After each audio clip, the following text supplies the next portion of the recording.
Assalamualaikum warahmatullahi wabarakatuh. Halo sahabat Bawaslu dimanapun berada, jumpa lagi bareng saya Desti Permitasari. Kali ini Bawaslu akan mengadakan talk show yang akan mengisi waktu ngabuburit sahabat Bawaslu dimanapun berada. Tema kali ini kita akan membahas refleksi tentang bagaimana proses pelaksanaan pengawasan pemilihan pada tahun 2024 serta apa sih yang akan dilakukan oleh Bawaslu Kabupaten Semarang pada masa non-tahapan nanti. Mengawali sesi talk show hari ini, kita akan memperkenalkan pihak-pihak yang nantinya akan sharing dengan kita, akan berbagi informasi yang informatif. Yang pertama ada Ibu Fitria SPD. Beliau adalah anggota Bawaslu Kabupaten Semarang sekaligus koordinator divisi SDMO Diklat Bawaslu Kabupaten Semarang. Silakan Bu, bisa disapa sahabat Bawaslu yang ada di mana pun berada. Assalamualaikum warahmatullahi wabarakatuh. Selamat sore sahabat Bawaslu semuanya. Selamat menjalankan ibadah puasa. Baik Bu, selanjutnya ada Bapak Muharram Al-Rashid. Beliau merupakan anggota Bawaslu Kabupaten Semarang sekaligus merupakan koordinator divisi pencegahan Parmas dan Humas. Silakan Pak, disapa sedikit sahabat Bawaslu di mana berada. Assalamualaikum warahmatullahi wabarakatuh. Sahabat-sahabat Bawaslu dimanapun yang berada, jangan sampai mokel. Terima kasih Pak Muharram. Kemudian selanjutnya ada nahkodanya Bawaslu Kabupaten Semarang, Bapak Agus Rianto SPSH. Monggo Pak, silakan disapa sedikit sahabat Bawaslu di rumah. Selamat sore teman-teman semua. Assalamualaikum. Selamat menjalankan ibadah puasa. Selamat mengikuti acara kita nanti sampai selesai. Terima kasih Mbak Desti. Terima kasih Pak Agus. Selanjutnya yang paling ganteng ini, aduh, ada Pak Nurkus Budianto Moesa. Beliau merupakan anggota Bawaslu sekaligus Koordif PP penanganan pelanggaran dan Datin Bawaslu Kabupaten Semarang. Disapa sedikit Pak sahabat Bawaslu di rumah.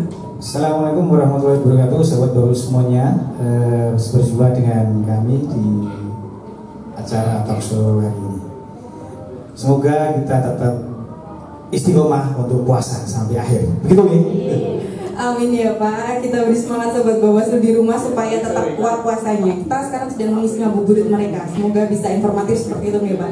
Dan yang terakhir nih, yang paling cantik duduk di pojok ada Ibu Umi Nu'ama SPD. Beliau merupakan anggota Bawaslu Kabupaten Semarang sekaligus koordinator divisi hukum dan penyelesaian sengketa. Kita sapa sedikit Bu sahabat Bawaslu yang ada di rumah. Terima kasih Mbak Desti. Assalamualaikum semuanya. Selamat sore, masih bertahan ya sampai sore ini. Selamat menjalankan ibadah puasa 1446 Hijriah. Semoga tetap sehat semuanya. Amin ya rabbal alamin.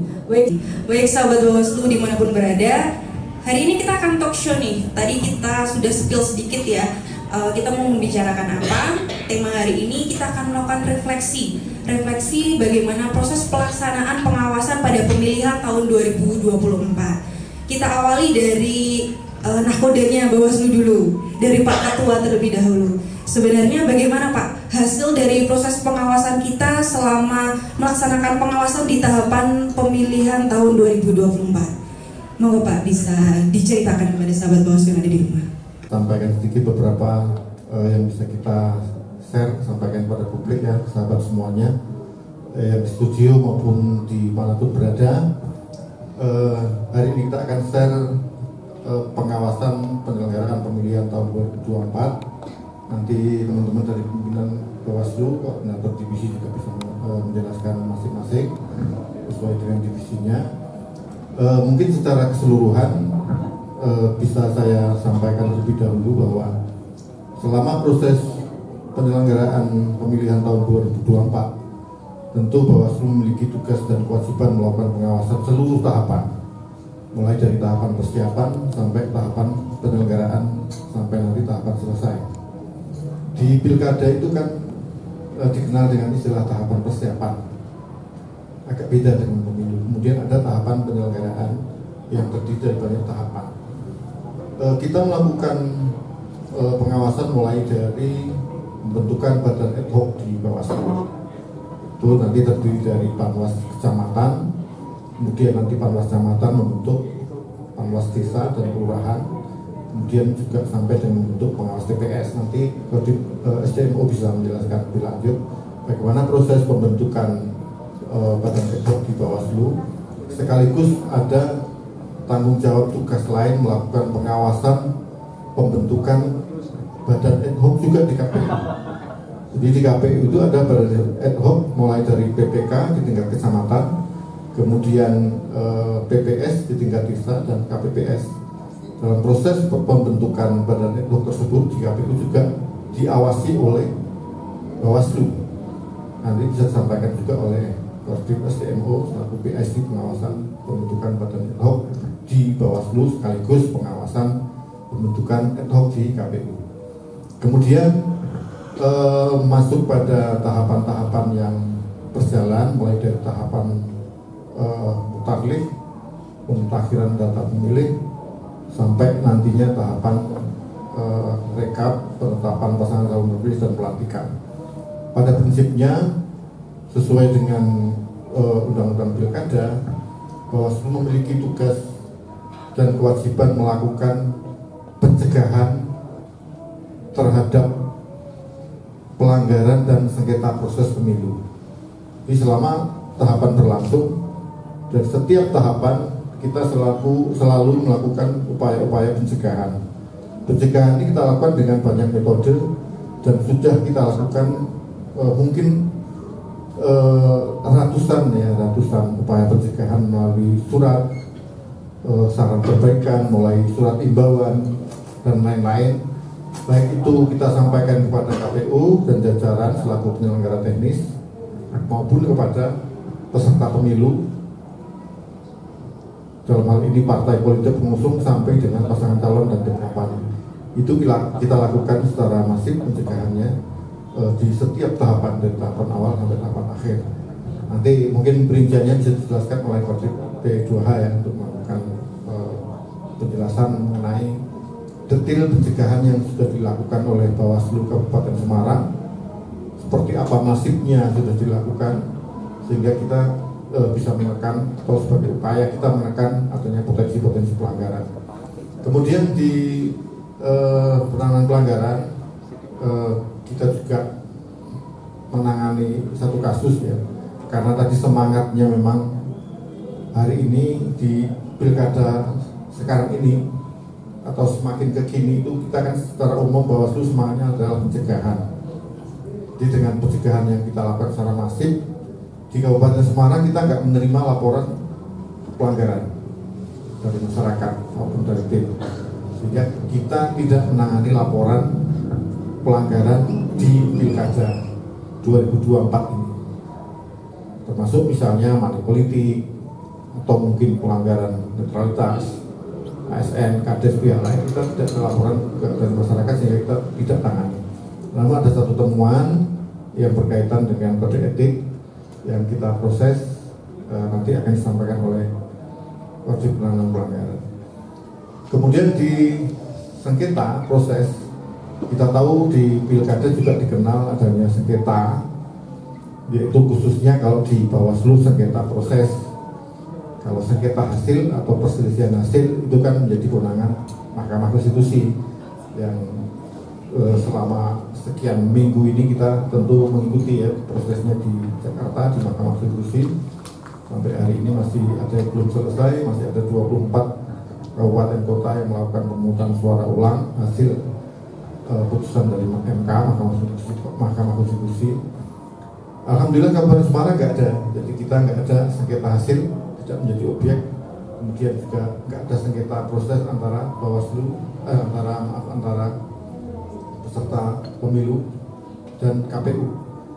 Kita ada satu sengketa proses yang ditangani oleh Bawaslu Kabupaten Semarang, yaitu sengketa antara peserta pemilu. Dan nanti bisa dijelaskan lebih lanjut oleh Kodim HPS. Jadi kira-kira gambaran awalnya seperti itu sebagai pembuka yang bisa saya sampaikan, nanti bisa dieksplor lagi sambil berjalan. Itu Mbak Desi, kira-kira sedikit pengantarnya. Jadi seperti itu sahabat Bawaslu, bahwa tadi sudah disampaikan oleh Pak Ketua Pak Agus Haryanto SPSH, bahwa dalam proses pelaksanaan pengawasan selama pemilihan tahun 2024 kita sudah melakukan berbagai kegiatan yang diawali dari proses pembentukan badan ad hoc seperti itu. Nah, menariknya di sini bahwa proses pembentukan tersebut tentu bersamaan dengan kita melakukan pengawasan pembentukan ad hoc di KPU. Ya. Kita ingin tahu lebih lanjut. Di sini sudah ada Bu Fitria selaku Koordinator SDM Diklat Bawaslu Kabupaten Semarang yang pada waktu itu juga menjadi PIC untuk pelaksanaan kegiatan-kegiatan tersebut. Bagaimana Bu proses pembentukan dari ad hoc, dan pada waktu itu kan kita melakukan pengawasan. Seperti apa kemudian kita melakukan pengawasan pada saat itu? Terima kasih Mbak Desti. Sebenarnya kalau misalkan sahabat Bawaslu kemarin tanggal 11 nih, kita sudah membahas sebenarnya pas dengan Bu Gurit khusus yang SDM ya, kita sudah membahas masalah pembentukan badan ad hoc yang di Bawaslu. Kita juga kemarin mengundang Panwas ya Mbak Desi ya, ex-Panwas 2 kecamatan dari Pringapus sama dari Ungaran Timur. Mungkin akan sekilas saja saya ulang sedikit ya Pak Ketua ini. Untuk pembentukan badan ad hoc sendiri untuk yang Panwaslu Cam itu kita ada 2 metode kemarin untuk pemilihan, jadi tidak sama seperti pemilu. Yang kemarin itu ada metode yang existing, jadi untuk Panwascam yang pemilu kita lakukan evaluasi kinerja. Kita lakukan evaluasi kinerja, terus nanti kita pilih kembali, dan kebetulan kemarin ada 41 yang terpilih kembali. Dan untuk menutup kuota atau biar lengkap 57, kita juga mengadakan pendaftaran baru. Pendaftaran baru itu lengkap dari mulai seleksi administrasi, terus CAT dan wawancara. Akhirnya Panwaslu Cam terbentuk Mbak Desi.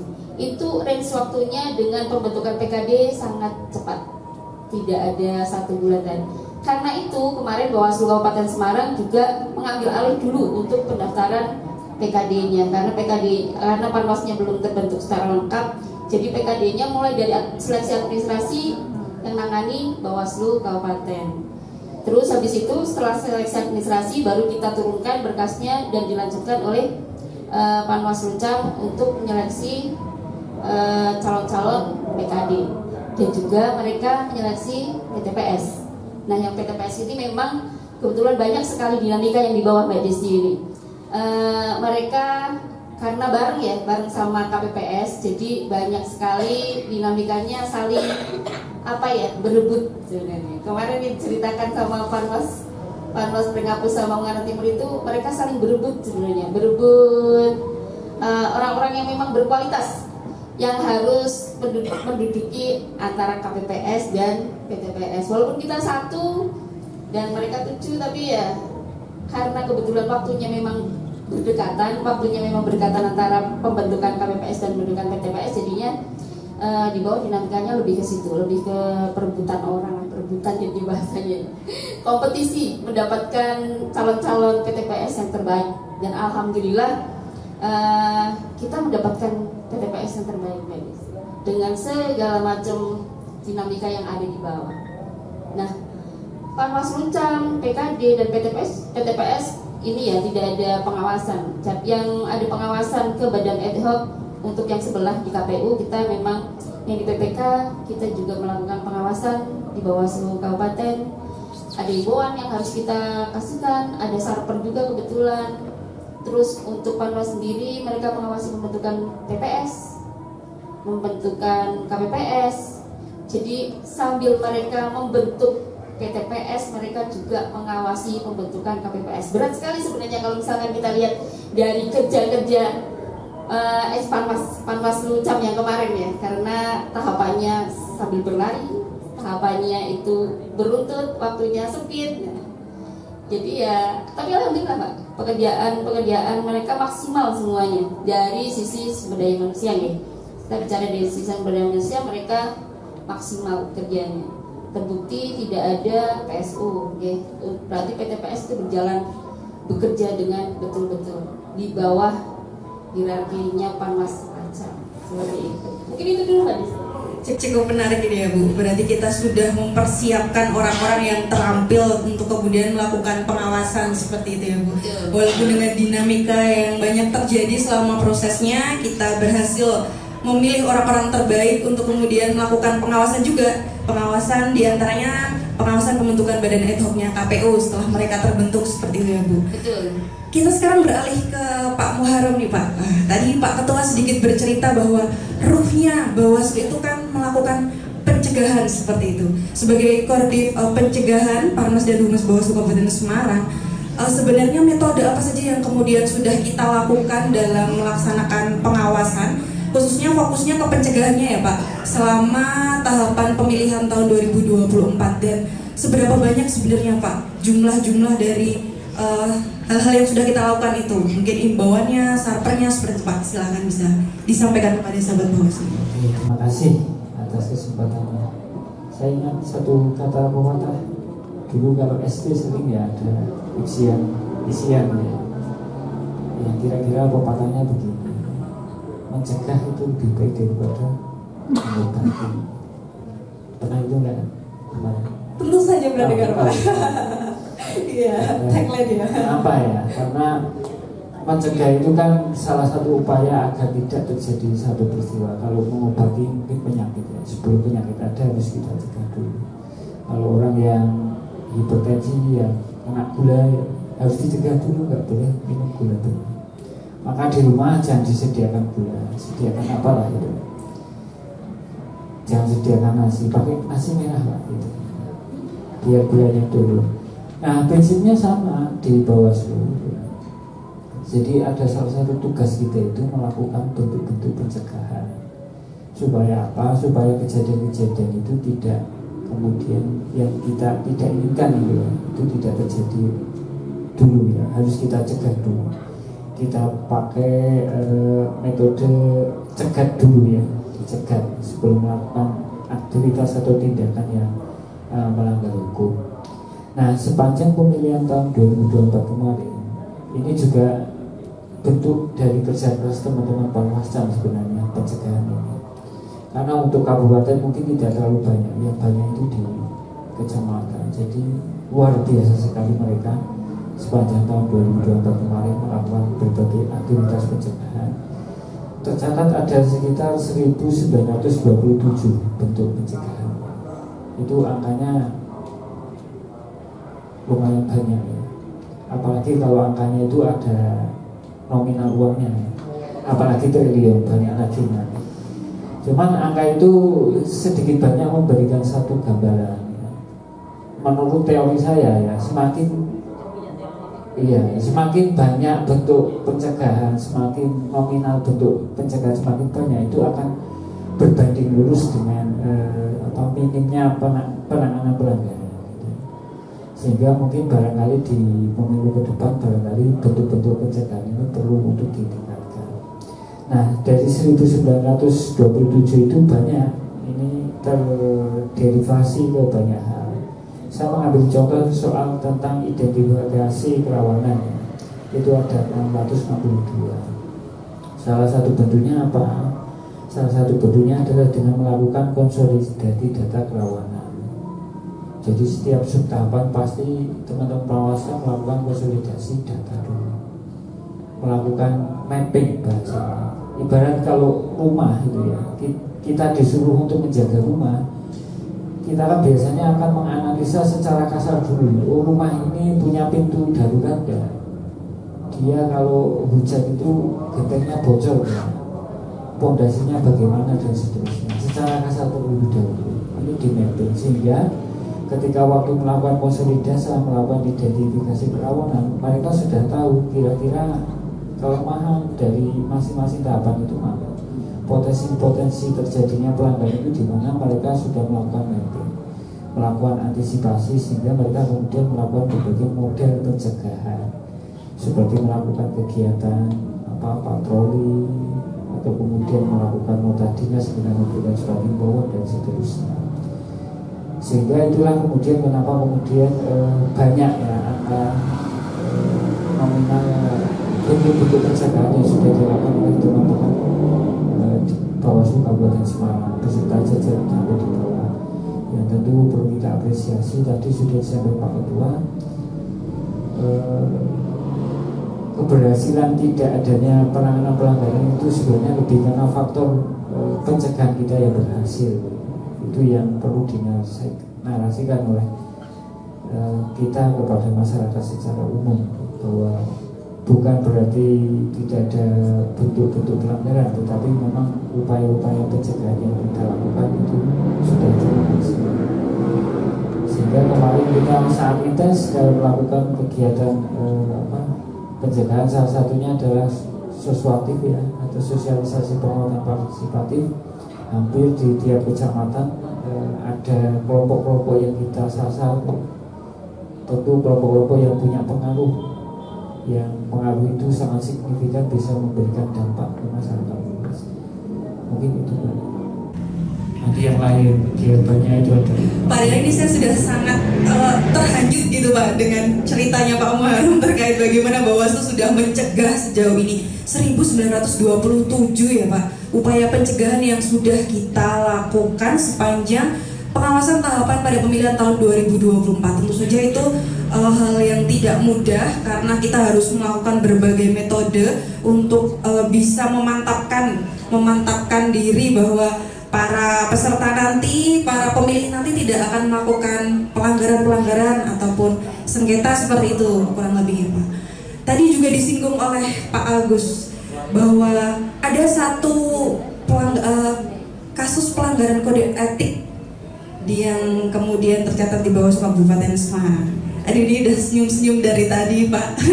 Pak Darto, saya mohon bisa menceritakan kronologinya itu seperti apa Pak terhadap kasus yang pernah ditangani tersebut.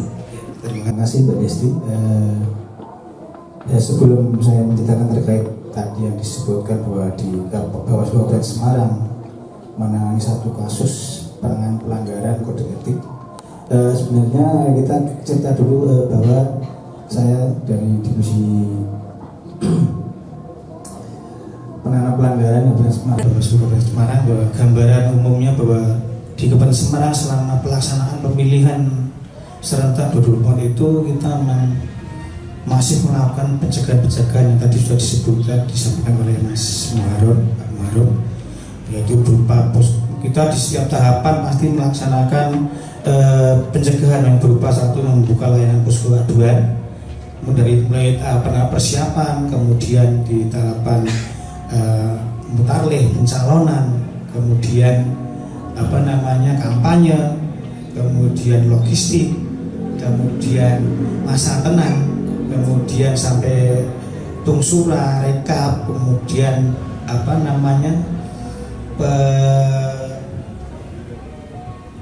penetapan calon. Itu kita semua melaksanakan pencegahan berupa pembuatan posko aduan, kemudian juga memberikan surat atau himbauan kepada masing-masing calon, kemudian tim kampanye, stakeholder, itu semuanya itu mencegah upaya timbulnya penanganan pelanggaran atau munculnya pelanggaran. Kemudian juga di samping itu kita juga tadi disebutkan melakukan sosialisasi pengawasan partisipatif dan juga membuka layanan sigap lapor, yaitu layanan aplikasi mobile yaitu lapor, dan hasilnya bahwa di Kabupaten Semarang tidak ada laporan seperti yang sudah di dalam Perbawaslu 9 2022 bahwa pintu masuk penanganan pelanggaran ada dua, yaitu laporan dan temuan, dan alhamdulillah laporan tidak masuk. Kemudian ini dalam perjalanan kita melakukan pengawasan khususnya di waktu kampanye kurang lebih tadi kita cerita ke tanggal 30 Oktober tidak salah kita melaksanakan pengawasan kampanye di 2 titik yang dilaksanakan oleh tim kampanye paslon 01 dan 2.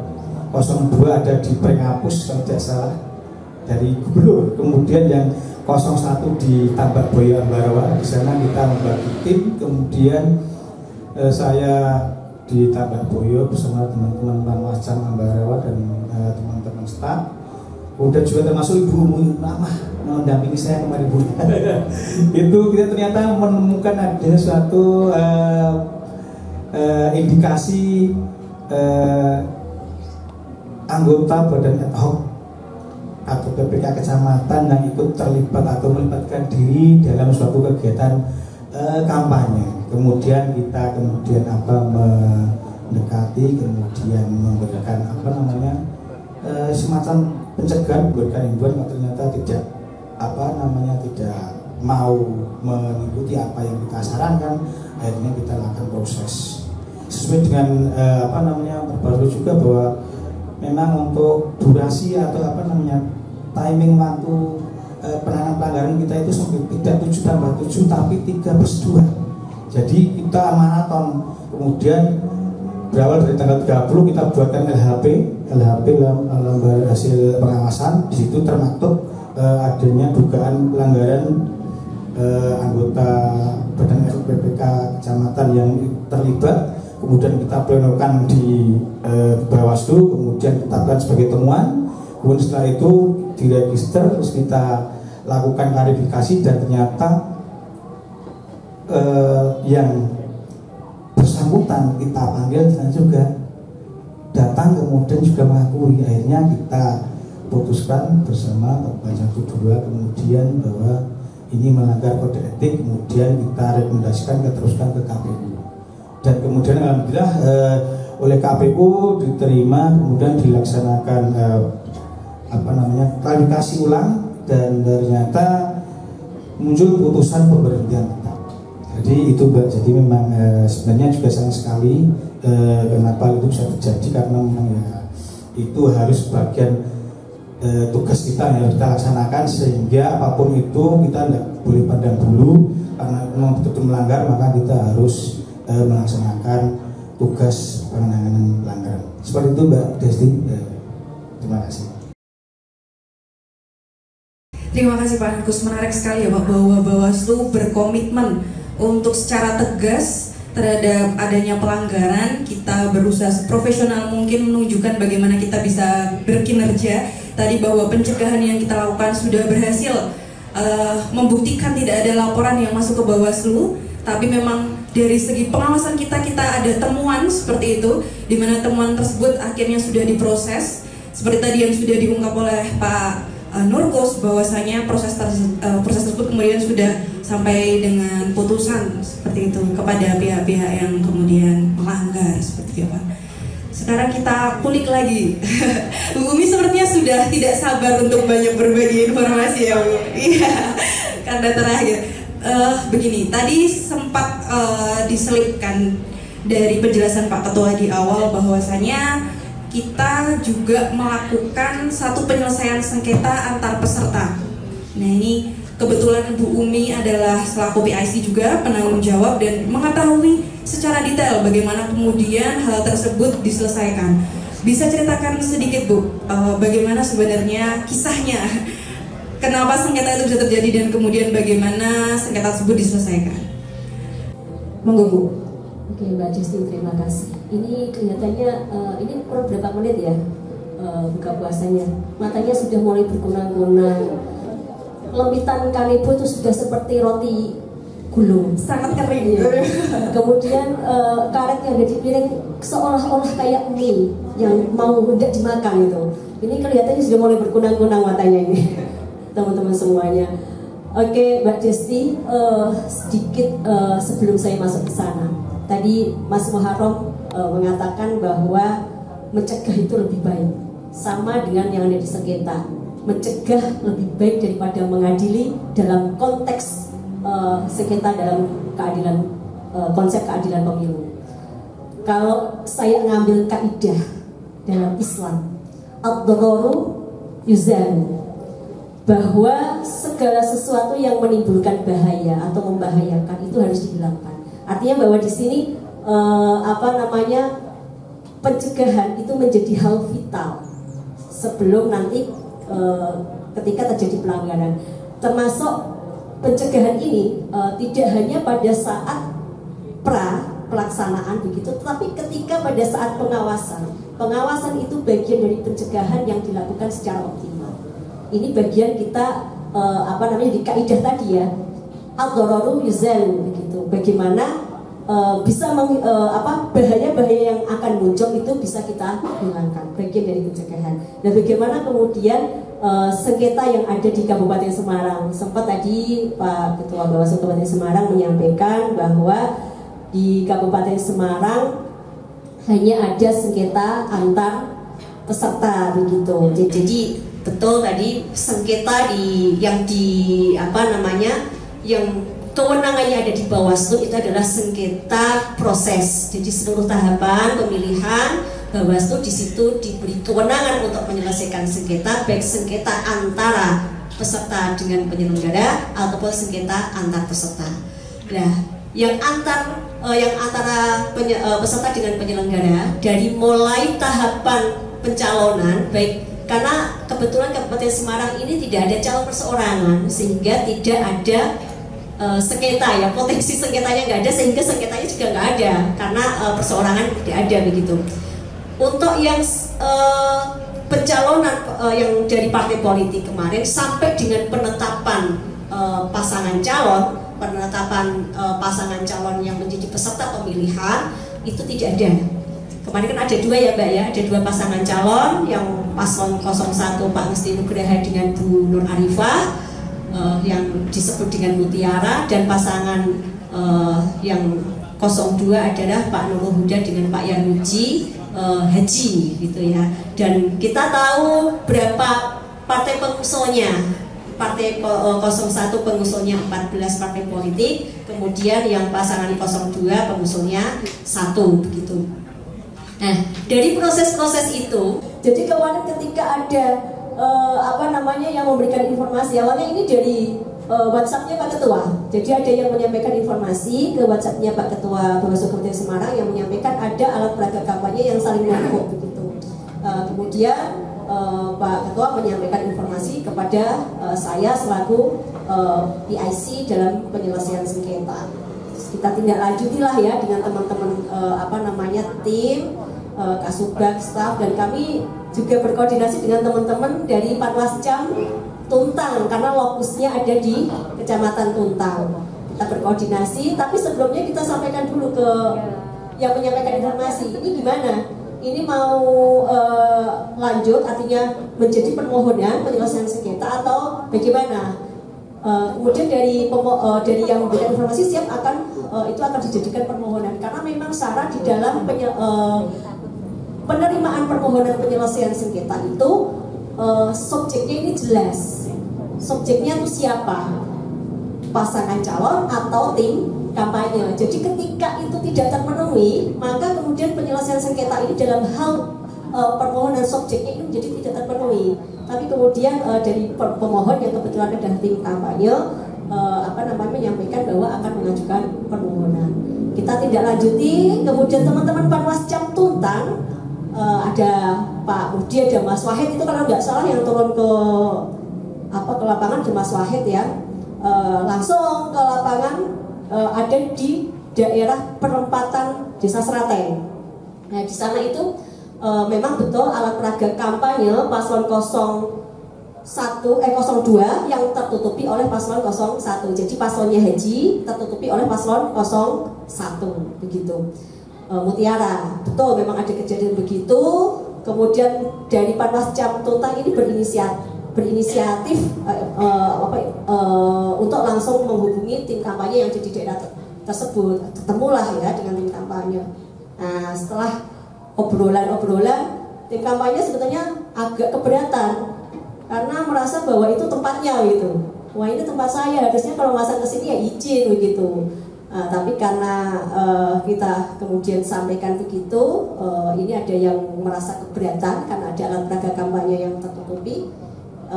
Akhirnya disampaikan kepada kami, dan pada malam itu juga akhirnya selesai. Jadi alat peraga kampanye sudah dipindah. Artinya sudah tidak ada persoalan. Ini hebatnya orang Kabupaten Semarang, Pak. Orang Kabupaten Semarang itu nggak suka dengan konflik. Orangnya ramah-ramah, orangnya asik gitu. Kalau ada persoalan, kalau bisa ini jangan ditindaklanjuti. Nah ini sama saja di Kabupaten Semarang kayaknya juga nggak ada konflik itu antar pengawas pemilu. Biasanya kalau sering ketemu itu biasanya sering ada konflik gitu. Tapi kayaknya nggak ada kalau pengawas pemilu di Kabupaten Semarang. Nah dari situ itu akhirnya selesai pada malam itu. Tetapi administrasinya itu diselesaikan pada esok hari karena nggak mungkin karena itu udah malam ya. Kemudian pemohon bisa hadir ke ke kabupaten, termasuk penyelesaiannya dari Panwascam Tuntang secara administrasinya itu diselesaikan semuanya. Karena itu menjadi hal penting bagi Bawaslu kerja-kerja itu harus terdokumentasikan. Walaupun selesai, walaupun sengketanya itu sudah oke, sudah nggak ada masalah, begitu. Tetapi kalau dokumentasinya nggak ada, kan nggak ada bekasnya. Benar nggak sih ini Bawaslu yang menyelesaikan? Benar nggak ini Panwaslu yang menyelesaikan? Karena Panwaslu itu mendapatkan mandat dari Bawaslu untuk menyelesaikan sengketa. Kalau nggak ada dokumentasinya, itu pasti nggak akan terlihat bagaimana kerja-kerja Bawaslu. Nah, makanya dokumentasi ini menjadi hal penting, hal vital, sehingga dokumentasinya ini diselesaikan pada esok harinya semuanya. PSPP dari mulai PSPP 19, 20 dan seterusnya sampai semua terkait dengan dokumentasi ada semuanya, sehingga sah penyelesaian sengketa ini ada diselesaikan dengan baik dan hasilnya adalah kesepakatan bersama. Kemudian semua hasil ini sudah kami sampaikan ke Bawaslu RI melalui sistem informasi penyelesaian sengketa atau SIPS begitu. Gitu Mbak Desti. Wah, cerita yang sangat runtut sekali Bu Umi menceritakan kronologi bagaimana kemudian penyelesaian sengketa antar peserta itu diselesaikan di Bawaslu Kabupaten Semarang. Tadi sangat menggebu ya Bu, karena ini pertama kalinya ada sengketa yang akhirnya muncul dari permohonan, ya pecah telur ya istilahnya. Ada sengketa yang kemudian bisa diselesaikan dan teradministrasi dengan baik sampai dengan proses pelaporannya seperti itu. Baik, sahabat Bawaslu dimanapun berada, saat ini kita sedang melakukan live yang disaksikan oleh audiens yang secara langsung melihat sesi talk show kita pada kesempatan kali ini. Kami ingin membuka sesi pertanyaan yang ditujukan kepada Bapak Ibu pimpinan yang saat ini sedang menjadi narasumber pada talk show. Kita buka pertanyaan terlebih dahulu. Bagi Bapak Ibu yang ingin menyampaikan pertanyaannya, dipersilakan. Di sebelah kiri.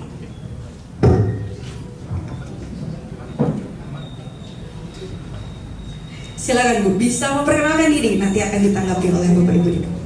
Berdiri tidak?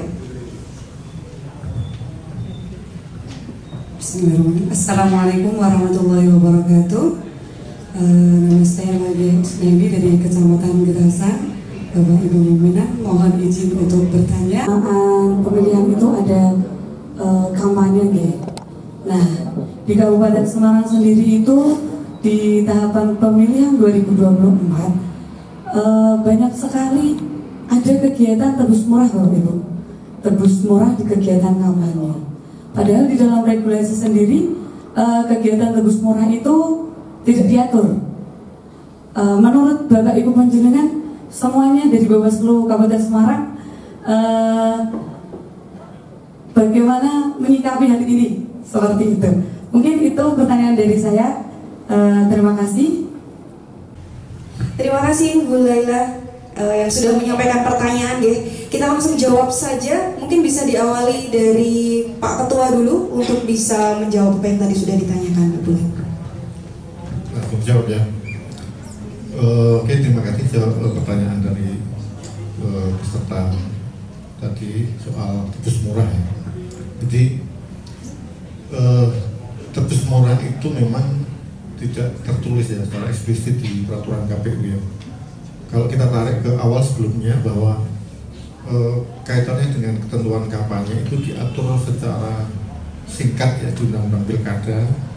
Kemudian KPU diberi tugas untuk mendetilkan ketentuan mengenai kampanye. Di ketentuan yang ada di Undang-Undang Pilkada maupun di PKPU itu memang hanya tertulis secara singkat kegiatan lain gitu ya. Bahkan di Pilkada ini rapat umum masuk kegiatan lain. Dan kegiatan lain ada kegiatan lain lagi yang tidak melanggar peraturan undang-undangan. Ketentuannya hanya dikoordinasikan dengan KPU kan gitu. Jadi memang tidak diatur secara eksplisit limitatif kegiatan lain itu bentuknya apa saja. Misalnya basar, kemudian senam, perlombaan dan macam-macam lah. Seperti di pemilu yang lalu itu sepertinya lebih banyak diatur ya soal kegiatan lain. Tapi di pilkada ini tidak ada. Sehingga karena tidak diatur secara limitatif, kemudian terjemahannya adalah apa saja boleh seolah-olah gitu. sepanjang tidak melanggar peraturan undang-undangan dan dikoordinasikan terlebih dahulu dengan KPU ini. Contoh yang fenomena yang terkini yang muncul salah satunya adalah tebus murah itu yang menarik perhatian publik kan gitu. Nah, tebus murah ini sendiri bagaimana? Tentu dari sisi metode masuknya hanya kegiatan lain kan gitu. Karena nggak diatur secara eksplisit di metode lain sehingga masuknya kegiatan lain. Nah, kemudian bagaimana menyikapi tebus murah ini? Ya tentu patokannya pertama adalah ketika itu sudah dikoordinasikan dengan KPU. Nah, metode-metode kegiatan lain ini kan kemudian setiap sambil jalan itu kan kita ada pengkoordinasian dengan KPU, dikoordinasikan dengan KPU sehingga dikoordinasikan dengan KPU sudah dilalui oleh teman-teman dari tim kampanye akan melakukan kegiatan lain dikoordinasikan dengan KPU di normanya peraturan KPU. Tidak ada larangan misalnya sehingga tidak dapat dilarang gitu. Termasuk tebus murah ini tidak diatur di larangan PKPU, nggak ada ketentuan larangan mengenai tebus murah ini. Jadi selama tidak melanggar peraturan undang-undangan, akhirnya ya tidak dapat dilarang kan gitu. Cuman patokannya memang harus benar-benar ada transaksi tebus murahnya itu sehingga tidak gratis gitu. Kalau gratis jelas itu ada larangannya, masuk money politik kan, masuk pasal-pasal money politik, menjanjikan dan atau memberikan uang atau materi lainnya. Tapi kalau tebus murah ini karena ditebus sehingga mirip-mirip dengan pasar, ditebus dengan harga yang lebih murah di bawah harga pasaran. Itu prinsipnya sebenarnya itu ditebus dengan harga lebih murah seperti pasar. Karena ditebus menjadi tidak berpotensi money politik. Meskipun tebus murah ini faktanya memang tebusnya sangat murah, bahkan tidak wajar itu. Ada ditebus 2.000, ada ditebus 3.000 gitu. Misalnya harga normal pasarannya satu paket satu paket sembako misalnya, atau satu kantong plastik itu misalnya kalau di total 20.000 atau 25.000, tapi kemudian dilakukan tebus murah hanya 2.000 misal atau 3.000. Secara regulasi ya kita nggak bisa dapat larangannya gitu, sehingga dimanai boleh dilakukan kan gitu. Kita nggak punya pasal untuk melarang, sehingga himbauan kita atau pencegahan kita kepada pihak-pihak yang melakukan tebus murah itu harus dilakukan tebus murah dan diupayakan nilainya wajar. Misalnya kalau 25.000 ya jangan 1.000 lah, atau 2.000 ya lebih dari 2.000 misalnya kan. Nilainya itu kan kalau nggak wajar kan juga nanti bisa menimbulkan pertanyaan masyarakat, kok ya misalnya 20.000 ditebus 1.000 kan juga kurang logis kan. Sepanjang ada tebusannya, apalagi itu tebusannya masih dalam nilai yang wajar ya, kita tidak bisa melarang kegiatan kita tebus murah itu. Nah, ini memang menjadi fenomena baru yang sekaligus perlu kita sikapi bersama sebenarnya. Tentu ke depan kita berharap KPU dalam merumuskan ketentuan-ketentuan detail mengenai kegiatan kampanye ini bisa lebih ada kepastian, sehingga tidak menimbulkan hal-hal yang abu-abu, tetapi kita mau melarang tidak bisa, tapi logika publik bisa logika publik bahkan bisa mengatakan seolah-olah itu kok kayak pelanggaran kan, tapi pasalnya untuk menjerat pelanggaran tidak ada. Ya, ke depan kita beri masukan ke KPU normanya supaya lebih ada kepastian metode kampanye apa saja, sekalian disebutkan secara detail, sehingga ketika ada kegiatan-kegiatan kampanye sudah jelas ada rambu-rambunya di PKPU itu, sehingga kalau ada apa-apa misalnya ada pelanggaran lebih jelas lagi untuk penyikapannya. Jadi pada intinya itu Pak, jadi terkait dengan pertanyaan soal tebus murah tadi, ya begitulah kira-kira fenomena terkini, dan kita masih ada kesulitan untuk menyikapi itu, tapi mau dimasukkan pelanggaran juga kita nggak menemukan larangannya di pasal-pasal ketentuan peraturan undang-undangan, termasuk peraturan KPU mengenai kampanye. Menarik sekali ini Pak Ketua tadi. Itu menjadi suatu pengetahuan baru mungkin bagi sahabat Bawaslu dimanapun berada, bahwa memberikan barang dalam kegiatan kampanye secara gratis itu bagian dari money politik seperti itu. Maka tadi Bawaslu Kabupaten sendiri, Bawaslu Kabupaten Semarang ya, itu memberikan himbauan untuk bisa menggantinya dengan tebus murah dengan harga yang wajar seperti itu ya Pak. Selain itu juga mengharapkan supaya kedepannya dalam penyusunan regulasi terkait dengan metode kampanye dari KPU itu bisa lebih diperjelas kembali agar bentuk penindakannya juga bisa lebih jelas. Menarik ya. Kita buka satu pertanyaan lagi. Kami persilahkan kepada Bapak Ibu yang menjadi audiens di talk show kali ini untuk bisa menyampaikan pertanyaannya. Dipersilakan Pak.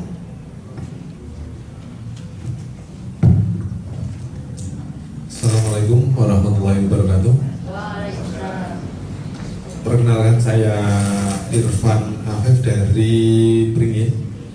Di sini saya akan bertanya terkait tadi yang telah disampaikan dari jajaran Komisioner Bawaslu Kabupaten Semarang.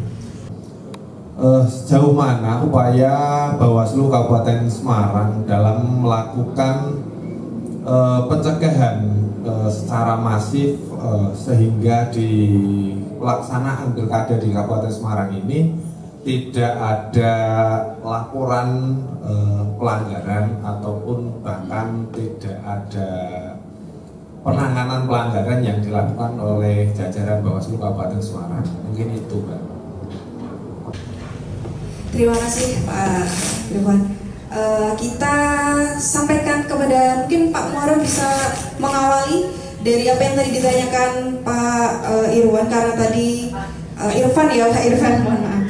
Pak Irfan tadi menanyakan kita sudah melakukan pencegahan, bagaimana kemudian itu bisa membuat tidak ada laporan seperti itu. Mungkin bisa diawali Pak Muharrem. Ya, terima kasih ya Mas Irfan. Barangkali Mas Irfan perlu jalan-jalan ke Panwasam di Beringin Mas. Dia kenalan, dia tahu cara kerja kami bagaimana. Tapi menarik itu pertanyaannya ya. Jadi perlu saya sampaikan juga kaitannya apa sih sebenarnya pencegahan yang sudah kita lakukan waktu itu. Tadi saya sudah sebutkan ada sekitar 1927 ya bentuk-bentuk pencegahan yang sudah kita lakukan. Nah itu kemudian terbagi ke dalam beberapa bentuk ya. Yang salah satu diantaranya adalah dengan melakukan identifikasi kerawanan. Itu ada di angka sekitar 662. Itu yang pertama itu adalah dengan bentuk dari identifikasi kerawanan itu kita melakukan konsolidasi data, memetakan kira-kira kerawanan di masing-masing subtahapan. Karena ada tahapannya macam-macam, ada mutawalih, ada kampanye, ada kemudian pencalonan, kemudian ada rekap dan seterusnya. Di setiap masing-masing tahapan maupun subtahapan itu pasti ada potensi atau ventilasi ya, berupa kekurangan ya, kerawanan-kerawanan yang perlu diantisipasi oleh teman-teman pengawas. Itu biasanya dilakukan oleh teman-teman jajaran pengawas di kecamatan. Selanjutnya di konteks yang lain kami juga melakukan pencegahan di konteks pendidikan. Pendidikan itu ada 119. Nah itu biasanya teman-teman pengawas itu terjun langsung ke melakukan sosialisasi di sekolah-sekolah, baik sekolah swasta negeri, dengan memberikan beberapa materi sosialisasi berkaitan dengan hak pilih. Karena biasanya di usia-usia mereka, terutama kelas 3 itu kan sudah punya hak pilih. Kita gencar melakukan sosialisasi tersebut. Dan waktu itu kemarin kami menginstruksikan kepada masing-masing kecamatan untuk melakukan sosialisasi ke sekolah-sekolah, dan itu wajib. Karena di setiap kecamatan itu meskipun tidak selalu, itu pasti ada sekolah menengah ya, baik menengah kejuruan atau menengah atas. Barangkali ada mungkin beberapa kecamatan yang tidak ada, mungkin ada juga. Tapi kita sampaikan beberapa kecamatan yang di wilayahnya ada sekolah menengah itu kita sampaikan untuk melakukan sosialisasi. Itu pun sebenarnya kita tidak terbatas di sekolah menengah saja, bahkan di sekolah menengah atas ya, tapi di sekolah menengah pertama itu juga kita sampaikan, karena ada satu kasus itu di Sumomono ya, itu ada anak SMP itu usianya sudah 17 tahun, itu ada itu ya. Kemarin salah satu pengawasnya Pak tadi itu yang bilang ke saya, ada itu Pak yang usia 17 tahun usia SMP, sehingga itu tidak hanya terbatas di tingkat menengah atas saja, tapi di SMP juga. Kalaupun tidak pada konteks hak pilih, itu juga bisa ke pendidikan politik. Selanjutnya juga ke partisipasi masyarakat, itu ada 212 pencegahan yang sudah kita lakukan. Kemarin tiap kecamatan itu Mas, itu mereka melakukan sosialisasi ke masyarakat, ada 4 kegiatan ya, bentuk kegiatan waktu itu dengan kelompok perempuan, dengan ormas, kemudian ada juga dengan PNS atau ASN itu ya, ASN dan seterusnya, sehingga cakupan pencegahan yang kita lakukan lebih meluas, karena memang kelompok-kelompok yang kita pilih ada kelompok-kelompok yang sangat berpengaruh terhadap masyarakat. Selanjutnya juga kita ada kerjasama antar lembaga, itu ada 124 bentuk pencegahan dengan kerjasama dengan beberapa pihak, termasuk kita waktu itu juga kerjasama dengan kampus ya, ada UNW, ada Undaris, termasuk kerjasama di sektor-sektor atau bidang-bidang lain. Selanjutnya dengan publikasi, ada di angka 303 ya, dengan rilis berita, postingan di Instagram, kemudian di grup WA, kemudian di Twitter dan seterusnya. Yang jelas beberapa informasi pencegahan intens kita lakukan di media sosial baik di tingkat kabupaten maupun kecamatan, sehingga jangkauannya menjadi sangat luas. Dan ini sangat logis kenapa kemudian berbanding lurus dengan tidak adanya penanganan pelanggaran. Berarti kita berani menarasikan bahwa pencegahan kita itu berhasil. Selanjutnya juga ada naskah dinas, itu ada 175 surat himbauan, instruksi dan seterusnya, itu macam-macam. Dan kegiatan lainnya ada di nominal 332 itu macam-macam, bahkan yang secara khusus mungkin yang jadi signaturnya di Bawaslu Kabupaten Semarang itu ada jagungan pemilu, di mana kita mendekati masyarakat yang sedang melakukan aktivitas sosial ya, entah PKK, ibadah dan seterusnya, kita ngobrol soal politik. Karena jagung itu kan biasanya ketika masyarakat punya gawe ya, kita ikut urun rebuk untuk berbicara. Nah, tapi di sini konteksnya kita membicarakan soal pendidikan politik itu ya, dan termasuk kegiatan-kegiatan pencegahan yang lain. Mungkin itu nanti bisa disambung Pak Ketua, monggo izin ya, senior. Nanti kita perkuat lagi ya Pak untuk sesi Pak Ketuanya.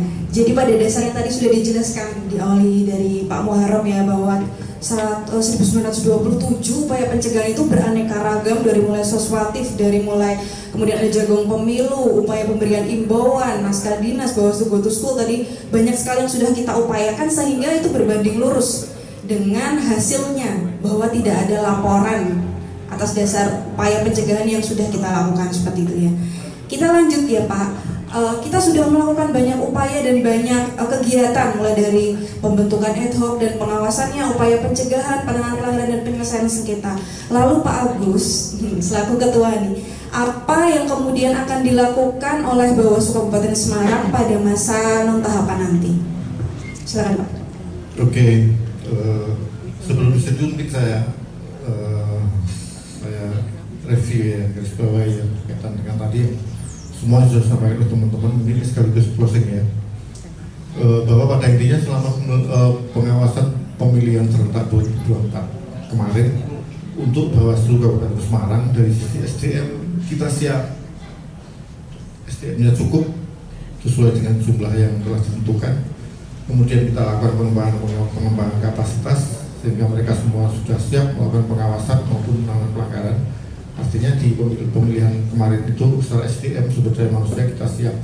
Kemudian pencegahan yang tadi sudah disampaikan itu di luar angka-angka itu dengan berbagai macam metode yang sudah disampaikan itu semua mengandung misi adalah kita sampaikan kepada masyarakat semua elemen seperti yang disampaikan oleh Pak Muharrem, termasuk mungkin saya tambahin mungkin termasuk kepala desa itu sudah sekian kali kita undang juga kita lakukan sosialisasi PNS dan para pejabat PNS itu dalam setiap metode pencegahan itu kita sampaikan ketentuan peraturan perundang-undangannya, ketentuan regulasinya, aturan mainnya seperti ini, kemudian yang boleh ini, yang nggak boleh ini, nanti kalau melanggar sanksinya ini. Itu dengan menyampaikan itu ke semua elemen harapannya menjadi kehati-hatian dan mereka semua sehingga bisa menghindari untuk tidak melakukan pelanggaran, sehingga itulah yang ingin kita sasar, sehingga potensi pelanggaran yang mungkin timbul bisa kita antisipasi, kita tiadakan kalau perlu, nggak ada pelanggaran kan gitu harapannya itu. Sehingga di pilkada kemarin memang kita sudah lakukan secara masif untuk pencegahannya. Memang Bawaslu ini agak dilematis. Nah, repotnya kalau misalnya ada pelanggaran banyak sekali pelanggaran misalnya yang terjadi, nanti akan dipertanyakan bagaimana Bawaslu pencegahannya kan gitu. Seolah-olah kita nggak melakukan pencegahan atau pencegahan kita nggak berhasil.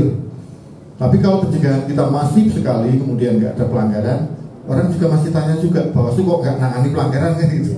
Jadi kan serba repot Bawaslu ini. Tapi memang itulah takdirnya Bawaslu ya, sehingga kita terima. Tapi yang kita sampaikan adalah di pilkada kemarin kita sudah lakukan pencegahan secara masif, sehingga laporan pelanggaran memang tidak ada. Mungkin di pemilu pilkada sebelumnya ada di Kabupaten Semarang, kita tangani money politik sampai ke pengadilan, kita tangani pelanggaran ASN sampai rekomendasi ke komisi ASN dan diproses.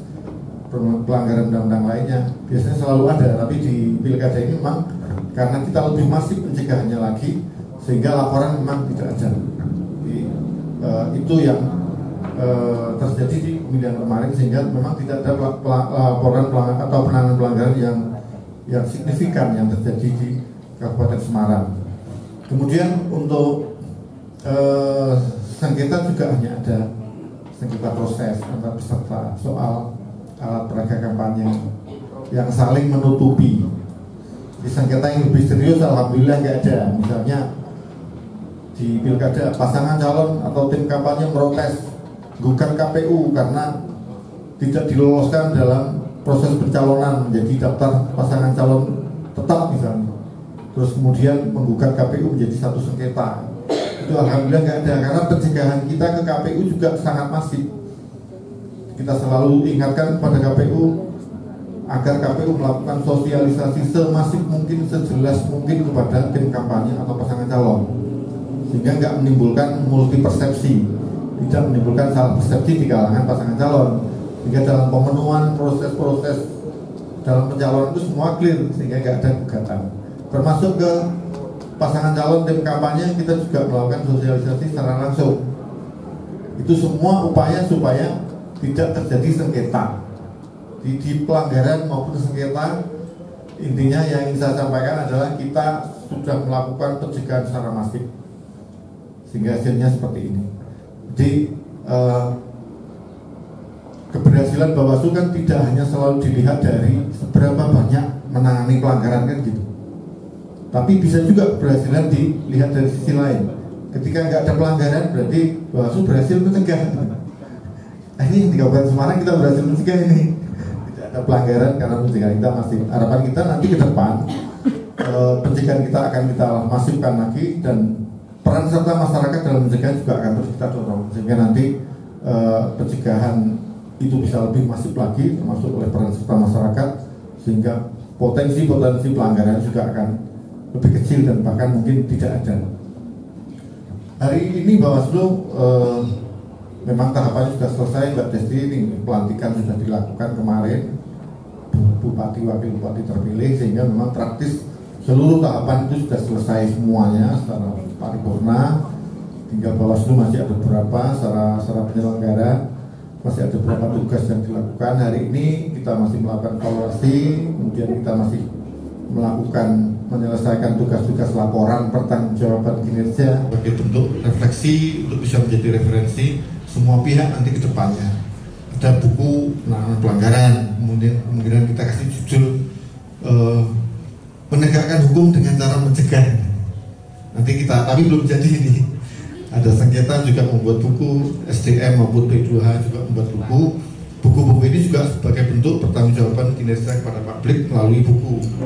Termasuk nanti kita juga akan melakukan konferensi pers besok kepada teman-teman jurnalis juga sebagai bentuk pertanggungjawaban kinerja kepada publik.